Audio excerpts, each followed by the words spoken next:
Saya mulai ya. Assalamualaikum warahmatullahi wabarakatuh. Nah, di sini saya akan presentasikan rencana tindak lanjut saya untuk judul pendidikan kebugaran jasmani, yaitu tentang kit atletik.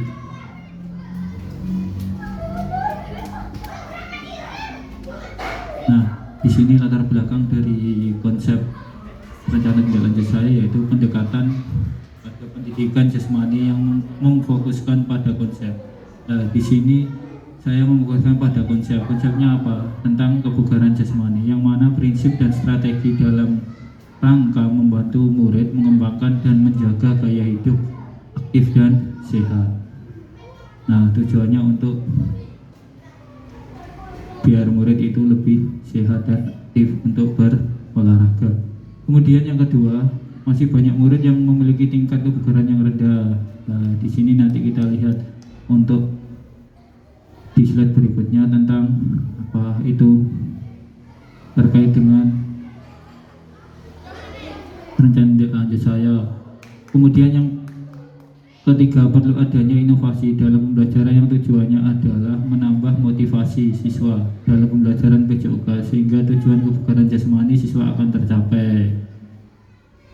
Berikutnya, dengan model pembelajaran berbasis proyek akan memunculkan kreativitas siswa, memunculkan kolaborasi siswa, serta implementasi pada pembelajaran berpusat kepada peserta didik yang berdasarkan pada profil pelajar Pancasila. Jadi tujuannya nanti saya pembelajaran berbasis proyek ini kemudian memunculkan kreativitas atau ide siswa, kemudian siswa berkolaborasi dengan temannya atau rekannya, sehingga nanti pembelajaran akan berpusat pada peserta didik. Semua jadi tercapai antara peserta didik A sampai dengan C misalnya, itu semua merasakan dengan pembelajaran berbasis proyek. Kemudian yang keempat, pendidikan kebugaran bisa menguatkan kepemimpinan murid atau student agency dengan memberikan ruang dan melibatkan murid dalam memberikan suara atau voice, pilihan atau choice, dan kepemilikan atau ownership. Nah, jadi banyak macamnya. Kalau kepemimpinan murid yaitu student agency. Jadi murid bisa menjadi pemimpin dengan memberikan ruang, melibatkan murid dalam memberikan suara atau voice. Jadi murid bisa contoh mengajukan pertanyaan, memberikan masukan, kemudian choice, kepemilikan.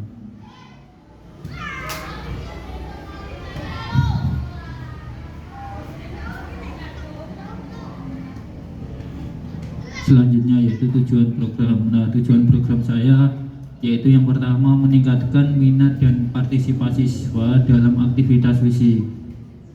Jadi kita buat semenarik mungkin program saya. Tujuannya apa? Untuk meningkatkan partisipasi siswa.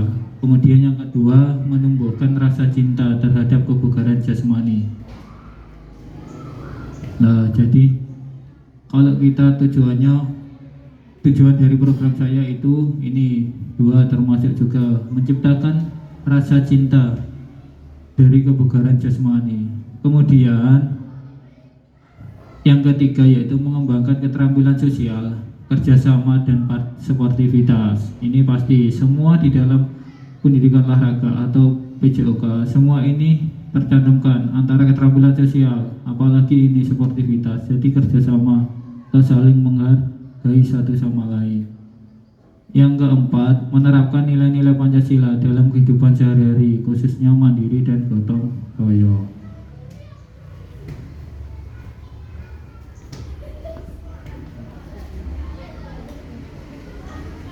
Nah, dari tujuan program, apa yang diharapkan atau capaian apa yang diharapkan dari siswa?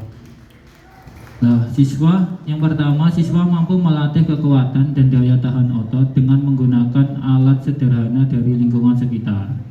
Nah, siswa kita latih dengan kekuatan, misalnya kekuatan otot kaki.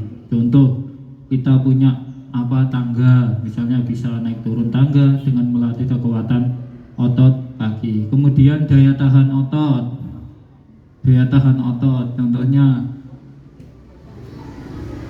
kita suruh lari, nah kemudian otot kaki juga termasuk, kemudian daya tahannya juga ikut di dalamnya, daya tahan otot. Kemudian yang kedua yaitu menggunakan dengan metode PJBL. Diharapkan siswa mampu memunculkan daya kreativitas, juga kolaborasi dengan teman sejawat.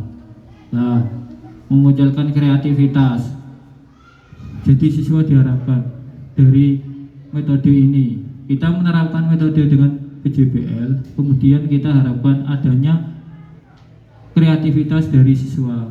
Kemudian yang ketiga, murid mampu menciptakan gerakan latihan kekuatan otot tangan, perut, dan kaki. Ini menciptakan gerakan kekuatan otot tangan, perut, dan kaki. Kalau kekuatan otot tangan, kita sama misalnya ada sebuah bola berisi kayak karet, kita peras. Nah, contohnya menggunakan alat seadanya seperti itu untuk kekuatan otot tangan. Kemudian otot perut, seperti yang kita laksanakan kemarin, yaitu dengan sit up, itu juga bisa. Kemudian kaki tadi naik turun tangga itu juga termasuk di dalamnya. Tapi banyak macamnya yang kita ambil ini. Squat thrust juga bisa untuk kekuatan otot perut. Lanjut. Nah, Project Timeline dari tujuan program saya yaitu yang pertama menentukan pertanyaan mendasar. Nah, pertanyaan mendasar itu perlu, gunanya untuk apa? Untuk mendesain, untuk tujuannya ini mendesain perencanaan proyek. Kalau tidak ada pertanyaan mendasar, kita tidak bisa menentukan ini, mendesain perencanaan proyek. Kemudian kita sudah mendesain perencanaan proyek, kemudian kita baru menyusun jadwal kita susun untuk tujuan program. Kemudian setelah kita susun jadwal, kita tahu program apa yang kita laksanakan, berapa kali kita akan melaksanakan program lah. Itu kemudian nanti kita monitoring. Setelah kita menyusun jadwal, kita terapkan, kita monitoring. Kemudian pengujian hasil. Setelah kita monitoring, kita mendapatkan pengujian hasil. Dan yang terakhir yaitu evaluasi dari pengalaman. Jadi ini perlu, dari semua ini, Project Timeline ini, tujuan akhirnya ini, evaluasi dari pengalaman. Apakah tujuan program saya ini berhasil apa tidak? Nah, nanti kita evaluasinya di sini setelah pengujian hasil.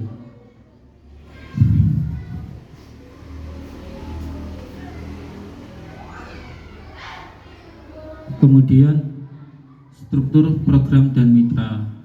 Nah, siapa struktur program dan mitra dari PJOK? Semua, yaitu struktur program pembelajaran dilakukan secara tematik terintegritas dengan penguatan pembelajaran lainnya. Jadi contohnya kayak P5 masuk di dalamnya. Kemudian mitranya siapa? Bisa guru PJOK, bisa guru kelas, dan komunitas sekolah. Itu mitra dari tujuan program pembelajaran.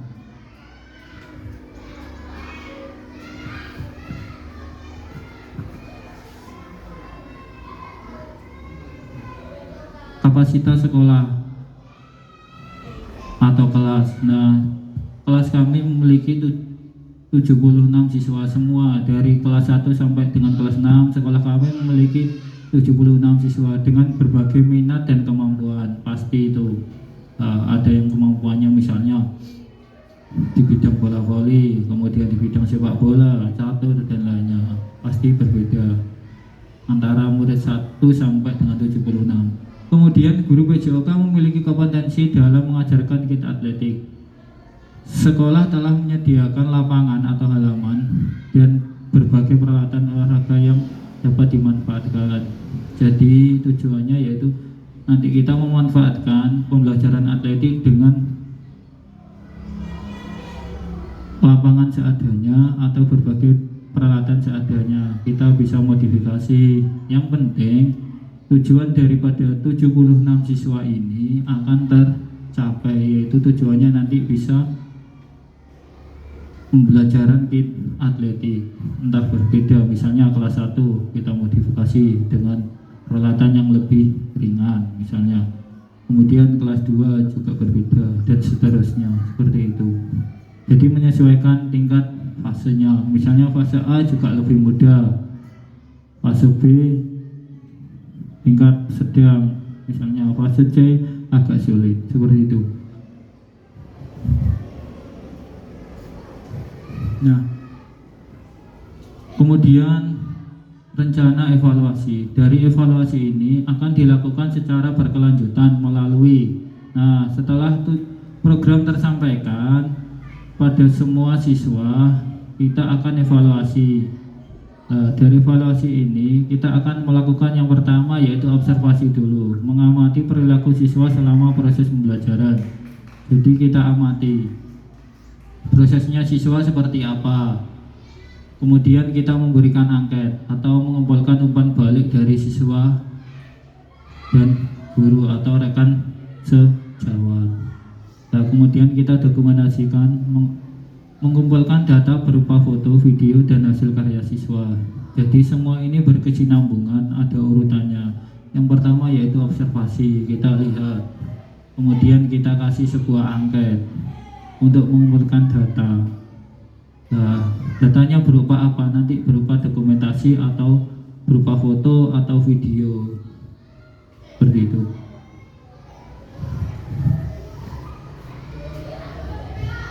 Nah, kemungkinan tantangan yang ada, satu, minat siswa yang berbeda-beda, atau menawarkan variasi permainan dan memberikan pilihan kepada siswa. Nah, ini pasti minat siswa itu pasti berbeda-beda, tidak boleh dipaksakan, sehingga nanti akan menawarkan atau memberikan variasi pada permainan atau pilihan siswa yang berbeda. Kemudian keterbatasan waktu. Pasti kalau berbagai siswa minatnya yang berbeda, nanti kita terkendalanya di sini biasanya keterbatasan waktu. Keterbatasan waktu. Nah, soalnya kenapa? Kalau kita turuti satu persatu, mungkin untuk waktu pembelajaran misalnya 2 jam, siswa tidak mencukupi. Nah, karena siswa A minta permainan gebak sodor atau lempar turbo, kemudian siswa B minta permainan lompat jauh atau lari sprint dan lain sebagainya.